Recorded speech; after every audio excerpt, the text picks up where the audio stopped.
It is a big day. Let's get right to the latest on the impeachment showdown. What could be the most critical day so far about to begin on Capitol Hill. All eyes on Ambassador Gordon Sondland, the man in the middle of this controversy, about to testify this morning. Cecilia, he had the most direct contact with President Trump. President Trump has called him a good man and a great American. Sondland also admits to telling Ukraine they wouldn't receive military aid or a White House meeting unless they publicly announced political investigations. The big question this morning, will he now say that he was following orders from the president? Our senior congressional correspondent Mary Bruce starts us off from the hearing room on Capitol Hill. Good morning, Mary. Good morning, George. Well, this could be the most explosive testimony yet. In just a short time, Gordon Sondland, the diplomat at the center of the Ukraine controversy, will be sitting right here. He will be grilled about the role he played and the role that the president played in pushing Ukraine to investigate Trump's rivals. Sondland is a Trump megadonor who became his point person in Ukraine. He has had more direct conversations with the president than any other witness. Those conversations today will be under an intense microscope. And Sondland has already revised his testimony once. The question here today, will he change it again?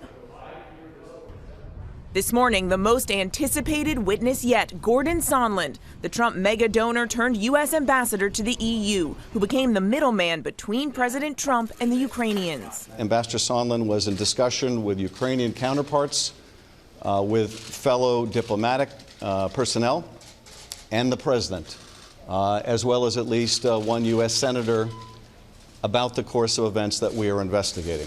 Sondland has already revised his testimony to admit he personally told the Ukrainians they would not receive nearly $400 million in critical military aid unless they publicly announced the political investigations Trump was demanding.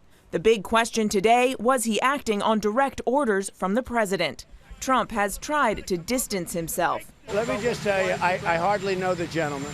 But other witnesses say Sondland, a wealthy hotel mogul with little diplomatic experience, bragged about his frequent contacts with the president. Diplomat David Holmes testified he overheard one of their phone calls in a restaurant in Kiev. Holmes said that Sondland told him the president didn't give an expletive about Ukraine and only cared about big stuff like the Biden investigation.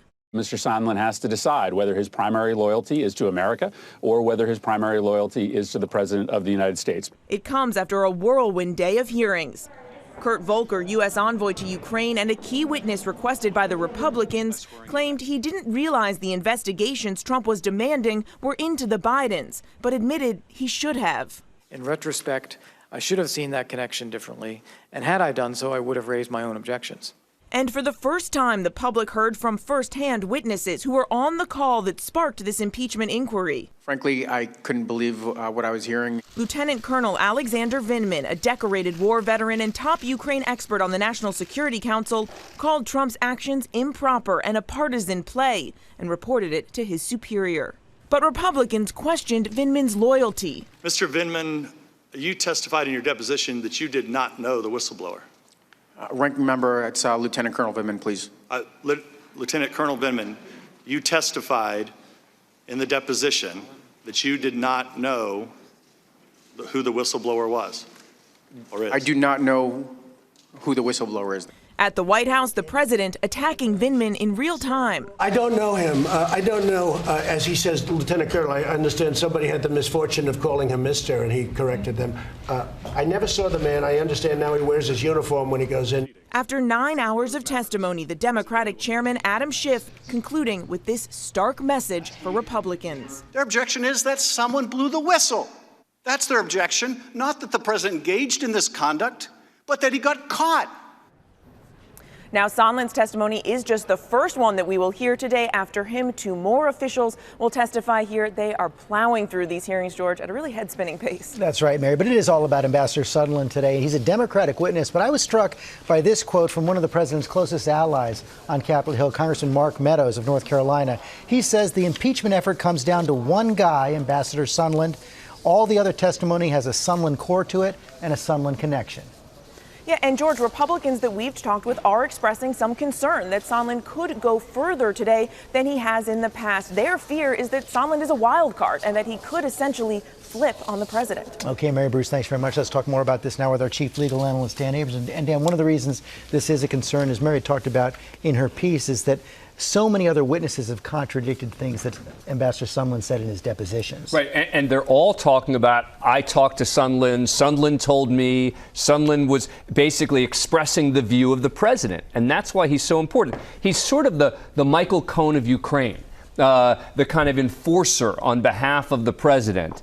And the question is, how directly is Sondland going to say, the president told me to do this? Not Rudy Giuliani, not Pompeo, but the president. I talked to the president, because anytime you have someone in between the president and somebody else, the answer can always be, well, Rudy went rogue. We didn't know what Rudy was doing. So the question would be, how closely does he tie the president to this? How closely does he tie Rudy to the president? And one of the things we heard from Ambassador Taylor last week is that this is not just a one-off. He had at least 5 conversations with the president. Absolutely. And the most important thing he's going to say today is there was a quid pro quo. We know he's going to say that. He's going to say that a White House meeting, at the very least, was conditioned upon investigation into 2016, investigation into Burisma. And that's sort of what Sondland's job was in this Ukraine business, was to basically say, look, we can get this meeting, we can get to the White House meeting, but you're going to have to do these other things. The question is going to be, what is he going to say about the aid? Meaning, it is much more problematic for the White House if the link was to the aid rather than just the White House meeting. Any question in your mind he's the most important witness yet? Absolutely not. This all comes down to Sondland. If you believe Sondland and you think he's important, then the president's in trouble. If you either don't believe Sondland or don't think he's important, then there is no real issue. Okay, Dan, I know you're sticking by. You're going to be joining our coverage of the House impeachment hearings. They begin at 9 Eastern right here on ABC.